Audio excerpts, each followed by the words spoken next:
Today's episode, we have a leak in the brake vacuum line and a defective wheel sensor.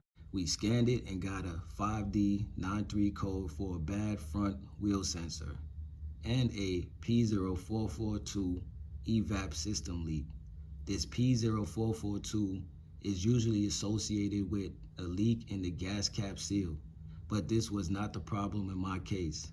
Not sure if there's a code for this issue I'm having, but if you guys know, please leave it in the comments. Shout out to Firestone for finding the vacuum leak.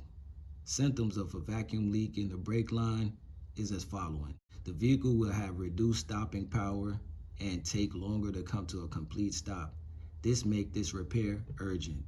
Also, the brake pedal will slightly kick back when making a left or right turn.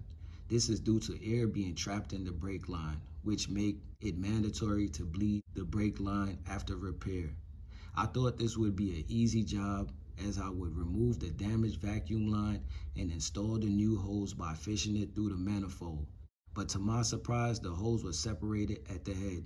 I tried using a clamp to remove the head portion, but was unsuccessful because it was stuck.